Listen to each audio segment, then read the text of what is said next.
Today's Friday the 13th.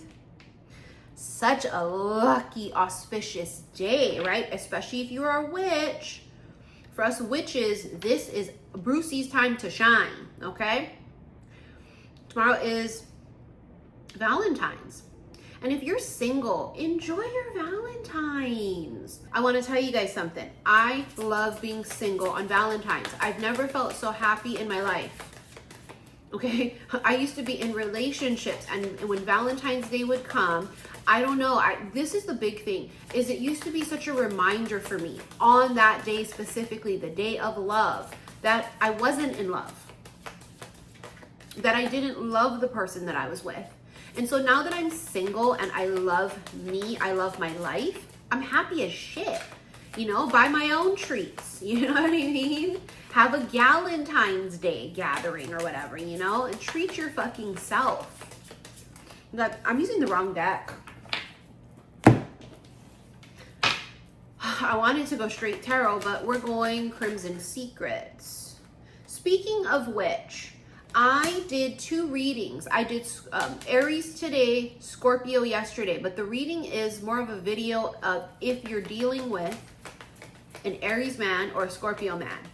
All the characteristics, especially for those of you that have never dealt with those 2 signs. And then I do a spread in that video, and then I do an actual tarot spread in the extendeds, and I've been posting the extendeds on my Patreon. Okay, so if you guys are interested in that, I'm gonna be doing Aquarius next, Aquarius men. For years, you guys always have said, right, can do videos and tell us about them. Okay. You got a romantic connection. It definitely did not go anywhere. You have this gate, a locked gate, right? Secrets and private. But with romance and connection, there was definitely something here. Okay, you weren't crazy. Yes, you were feeling what you were feeling. Absolutely, you're correct. Yes, there was a vibe. Yes, there's a deep connection here. The reminiscing card, how it says, I wish some nights lasted forever. There's like a missed opportunity here. And I don't know if it's just because there was a moment you guys spent together and it was like the perfect moment to do something, but they didn't. Or if it's a constant repeat playing in their head about how they should have, they could have, but they didn't. Meaning in general. Valentine's Day is a day of romance. They don't know if somebody gonna be eating your ass. They don't know if you're going to be wined and dined and then 69. They don't know who buying you flowers. Bitch, I'm single as fuck. Okay, but do people want to eat my ass? Of course. Do they spoil me and treat me? That's my own business, okay? But my point here is that that's what they wondering. Okay, if you have someone you've already met and it's just not gone anywhere, they're, of course, going to think about, is someone your Valentine? Are you going to be fucking on Valentine's Day?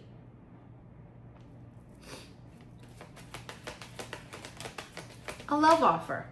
Storm brewing. Come away with me. Look, they think you over here getting ready to go outside. You're gonna drink a little wine, you're gonna get wine drunk, and then you're gonna be all lusty. I think someone's thinking about what the fuck are you gonna do on Valentine's Day? They'll have great relief when they find out you're not doing anything, but sometimes it's good to let people think and wonder. Let them wonder what you're doing. If you wanted to, someone could be eating that ass. Then that's what they need to know. I could make one phone call.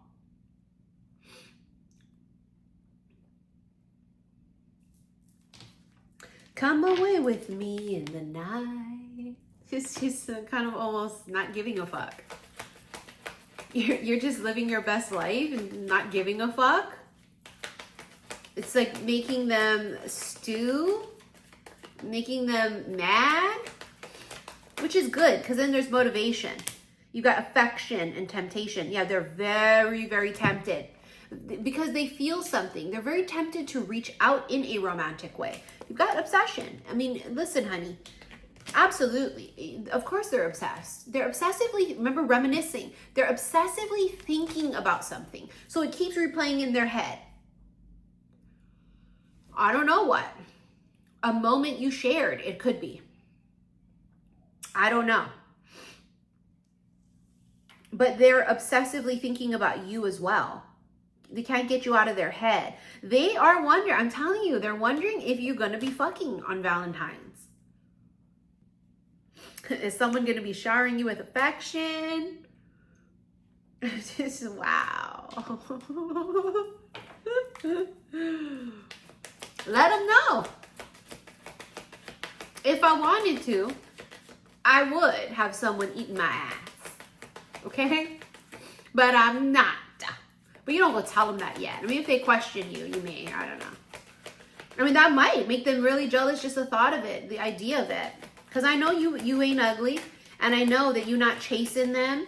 And I know you're very successful, that you're a catch. Oh, no. You've got imprinted and commitment. The runner, too. So they think you're going to get away from them. Honey, the two of you have imprinted, okay? What does that mean? That means you both left an impression on the other. That's why you guys can't stop thinking about each other. They don't know that you're obsessively thinking about them too. You don't tell them that. We don't want them to know that. That's not their business. But you are. You're both thinking about each other. But it appears that you're not, right? He's thinking like, oh, well, the bitch just don't even give a fuck no more. Well, accurate, because... But not. You don't give a fuck because they're not doing nothing. They're not doing anything. So what? So I'm going to live my best life. I'm going to travel. I'm going to meet new people. I'm going to laugh. I'm going to build. I'm going to learn.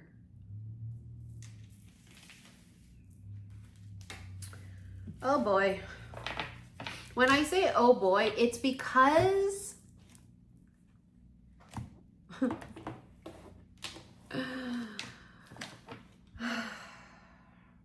this pot gonna boil over, okay? You know what I mean? This pot gonna boil over. 9 of Pentacles, a single bitch. I'm telling you. They're going, oh, so she's gonna have 3 dates? She's gonna have someone sweep her off her feet? What'd she get for Valentine's? A car?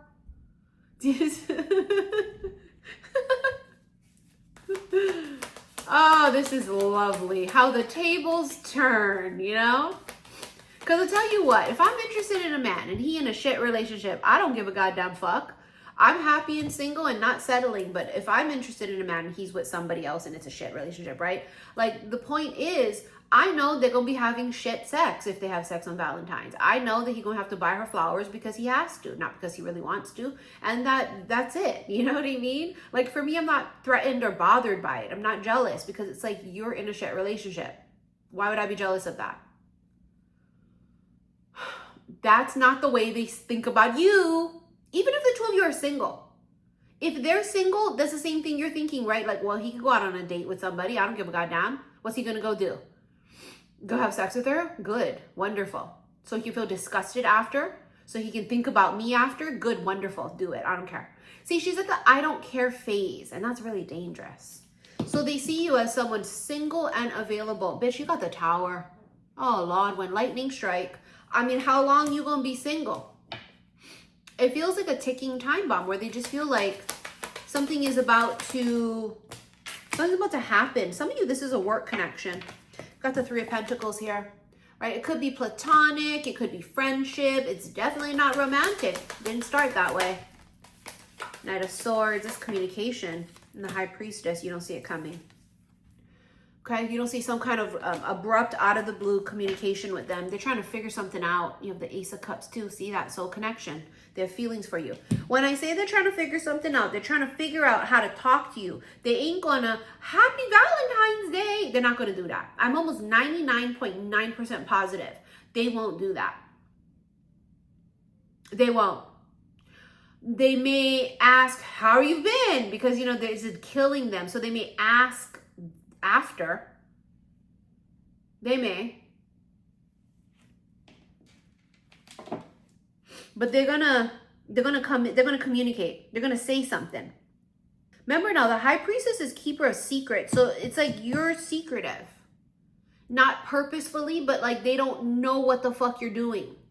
They don't know if you're gonna go and eat filet mignon and lobster, lick your fingers because the buttery lobster, and then go have dessert licking on something else. They don't know. I don't mean to fucking be so rude about it and crude, but that's just the way I am. I'm raw. I'm gonna tell you how it is. Okay? Because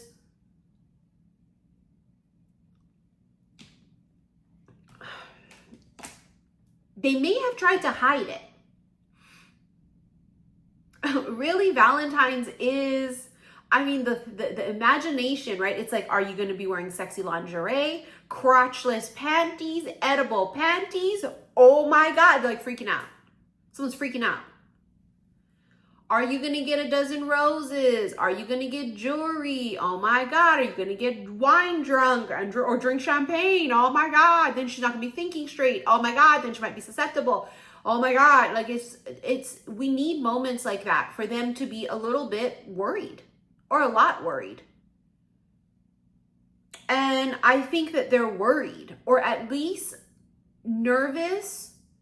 And like, I feel on Valentine's Day, tomorrow, I'm filming this on Friday the 13th.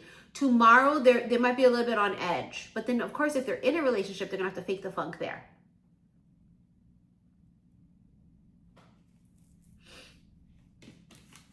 They'll have to fake it.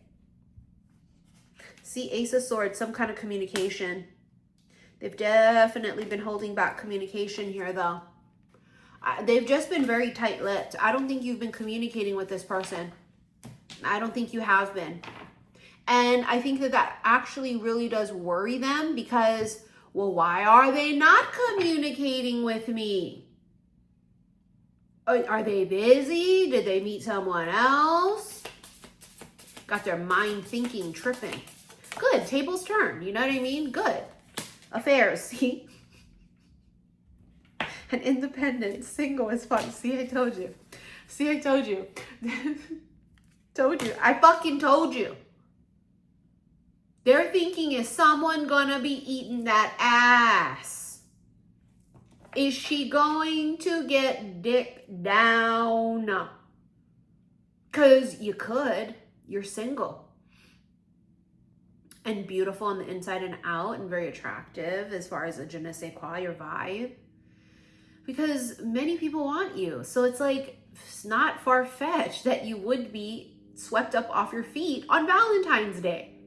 They don't know that you won't go do that. You're not going to just go be with no Tom, Dick, or Mary just to pass the time because you don't want to be alone on Valentine's. When you really love yourself, this is how you're going to know. This is the test. How well you do with being single on Valentine's. For the longest fucking time, years, I have felt so happy as shit. I'm happier than a bird with a French fry. I don't feel like it's just so in your face on the day of love. If you're with someone that you're not in love with or you don't want to be with. And there's something so fake about it, you know? It's like, and that's how I used to feel in my relationships. Like, but it feels fake. I'm faking it. I don't love him. He grosses me out. I'm disgusted. He's an idiot. And don't forget, okay, if you get pregnant on Valentine's, bitch, you having a Scorpio. Please rethink that. Intuition. And commitment. See, they just feel it. They feel it. They feel it. That like if they don't act soon, bitch, someone else is coming in. They feel it. Look, reconcile. Yep, expect it. Expect something because Valentine's is really the perfect fucking storm. Because it's so romantic and it equals to usually people are going to have sex on Valentine's Day. That's what they're wondering. Are you? Are you going to be boning? Oh, this fucking bitch. I mean, that's like how they feel. Like, this fucking bitch. This fucking bitch. Good. Let them wonder. Let them question. Let them get angry. Let them feel what they have been trying to suppress. Perfect time for that, right? Valentine's Day. Let the feelings come to the surface of jealousy. Good. This is right on time because we have the first eclipse coming February 17th, which is that's Chinese Lunar New Year. And it's the first day of Ramadan. If you're dating an Arab man, a Muslim, and he practices Ramadan, you ain't gonna hear from him till after. So prepare thyself. Okay? If he's very strong practicing and he does Ramadan, you ain't gonna hear from him. I need to tell you that. Okay, so prepare. On February 17th, Ramadan starts. I know, I get it. It's just, I love Arab men too. If they're not practicing, you good. You're all right. If even though he's Muslim, he's not practicing, you good. He gonna contact you. You're fine. But for those of you that this man is very strong rooted in Islam, you ain't gonna hear from him, okay? I have some really exciting news. Really exciting, okay? So you guys know how I tell you every New Year's Eve how Hawaii is unlike anywhere else in the world, that our fireworks is like insane. It's just beautiful and amazing. New Year's Eve here in Hawaii. So I have been sitting on this little egg for a minute, okay? And I'm finally ready to talk about it. That I am going to be doing a New Year's Eve in Hawaii. It's not a spiritual retreat, but it is a gathering, okay? So you guys know my very first retreat was a couple years ago, and it was here in Hawaii, but it was more like a girls trip. So that's the same thing I'm shooting for, okay? You guys will get to spend New Year's Eve with me. We're gonna watch the fireworks on Waikiki Beach. Okay, we are going to go shopping. I've got some surprises for you guys. Shopping is gonna be fun because on January 1st, New Year's Day at Ala Moana Shopping Center, they have something called Fukubuku or something like that, where some businesses participate and they just throw a bunch of products in like a bag. So it's lucky bags. So you just pay a price and you just don't know what's gonna be in the bags. Bro, people stand in line for this shit, okay, for like hours. But I think it'll be really fun for us to participate in that. I've also got another secret activity that we're gonna be doing, okay? It's a secret. I won't tell you guys. I don't even think I'm gonna tell the people that are coming. I think I want them to be really surprised because I think this is gonna really surprise them. So it's gonna be a super fun week's worth. I think it's gonna be like 5 days, 4 nights. I haven't quite figured out the dates yet, but be on the lookout because I'm literally right now fine tuning it. Last night I was already looking at places that we're gonna stay. It's gonna be a very small, tiny group. I like to have whether it's a retreat, some kind of a fun girls trip, I like to keep them very small. It's just easier to manage and it's just easier to engage with people. So there will not be a lot of spots. When I advertise, it's ready to go. You're gonna have to lock in your spot fucking immediately, okay? Immediately. You're gonna at least have to drop your deposit to claim your spot. You have a lot of time to stretch it out. Payments for any type of retreat or gathering like that must be paid 60 days before the date of the event. So for retreats or for this, it's gonna be the same thing. You're gonna have to make sure you make your payment at least 60 days, 2 months before. But some people like to pay their shit off immediately. That's kind of what I do, because if I don't, I'm gonna forget. So you always have that option. You don't have to just drop your deposit. A lot of people pay up front and they just drop the whole thing. That's totally fine too. But that's so exciting. There's nothing like it. I'm telling you, New Year's Eve in Hawaii, we're gonna go have a nice dinner, we're gonna go watch fireworks. It's just like a whole thing. Let me tell you, I'm so fucking excited to plan this. Last night, I was up till, again, like 6 in the morning. I didn't sleep till like 6:37. Actually, the sun was coming up already when I went to sleep. But because I was literally looking at all the activities that I'm gonna do for you guys. Okay, yes, I have a lot on my plate because you guys know I'm going to Sedona in a few weeks. Don't forget, if you guys are interested in coming to Sedona and you guys want to take one of those 2 spots that I opened up, please let me know. You got to pay everything up front, okay? Sedona, if I'm not mistaken, is $3,500. And you guys know this is going to be the 3rd time I'm hosting a spiritual retreat in Sedona. I do it up, I do it bougie. Okay, same concept gonna be for that New Year's Eve thing, okay? No children at any of my shit. So my meet and greets, there's no children. Retreats, no children. Same concept for this. It's gonna be like a spiritual girls trip, okay? But for our it's gonna be something fun. I know a lot of people spend their New Year's Eve alone because, you know, every New Year's Eve comes, I always see the comments from people. So this is really great for those of you that like usually spend it alone and wanna fucking come to Hawaii and you want to gallivant with me on a fun fucking girls trip, okay? But in any case, please go follow me on my second vlog channel, Missy in Wonderland. If you want to rent this extended, go to the comment section below. I will pin the link, okay? All right, I'll see you guys in the extended. Bye.